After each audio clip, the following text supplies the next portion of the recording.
Hey, this is GameSpot's review of Sniper Ghost Warrior 3. I'm Justin Haywald, filling in for our author, Richard Wakeling. Previous entries in the Sniper Ghost Warrior series have been justifiably criticized for their stifling linearity, but it appears that Polish developer CI Games has seen the error of its ways and changed course for Sniper Ghost Warrior 3.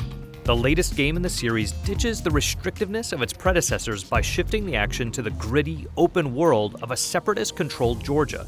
With an increase in scale and the flexibility inherent therein, it's a positive direction for the skull-splitting series, albeit one that's still frequently disrupted by unmistakable flaws. The jagged cliffs and dense forests of the Georgian wilderness are notable for their expansiveness, yet the muted color palette, lackluster lighting, and some muddy, low-quality textures do little to inspire awe. Conceptually, this is also an open world without a clear, defined purpose. With little in the way of interesting locales to entice exploration, it's also a particularly barren world. Pockets of civilian life do their best to present the illusion of a living, breathing society, but their nonplussed reactions to a burly Marine barging into their houses aren't exactly believable. For as disappointing as this is, it matters little once you've reached the whereabouts of your active mission.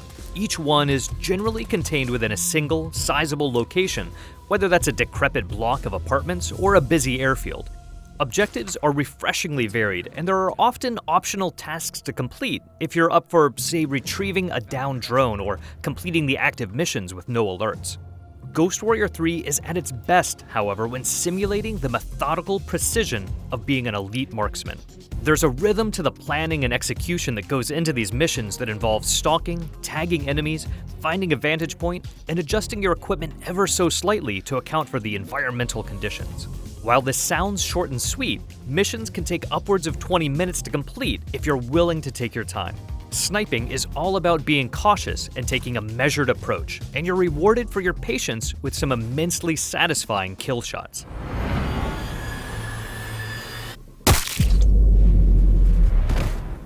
For first-person shooters, it offers a unique approach that sets Ghost Warrior 3 apart from its histrionic contemporaries.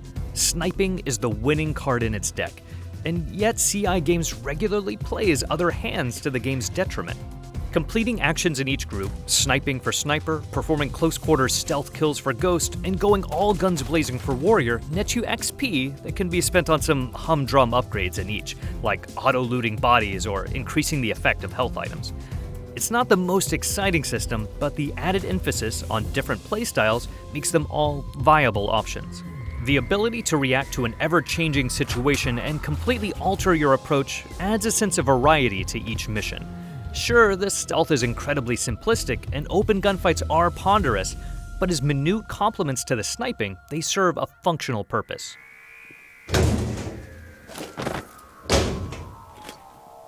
Where this falters is when these styles take center stage. There are missions where your sniper rifle is taken out of your hands, and others where the tight confines of the level render your sharpshooter too unwieldy to seriously consider. These missions dilute the game's strengths and put it on a playing field with the likes of Call of Duty and Battlefield, where it does not compare favorably. Similarly irritating are the glitches and rough edges peppered throughout. In the PlayStation 4 version, I had enemies T-pose in front of me, disappear in the middle of a stealth takedown, and repopulate before my eyes inside what I thought was an empty outpost. The game also crashed on 4 separate occasions. Whenever you boot up the game or change regions, it takes almost 5 minutes to load, which is excruciatingly slow. The frame rate is also consistently shoddy, whether you're simply walking or popping in and out of your sniper scope. Sometimes sounds don't play, and pop-in is a constant eyesore. Sniper Ghost Warrior 3 feels like a B-tier, budget-priced game. Even the predictable, profanity-laden story is reminiscent of the type of gritty B-movies Steven Seagal is known for. You still using to beat yourself up, altar boy? Hanging yourself on a bent, tarnished cross? There's certainly merit to its accomplished sniping mechanics, especially when missions hone in on the planning and precise execution that makes playing as a sharpshooter so thrilling. Yet it falters whenever it veers away from its strengths, and the plethora of nagging glitches and technical problems are a persistent nuisance that makes Sniper Ghost Warrior 3 difficult to recommend.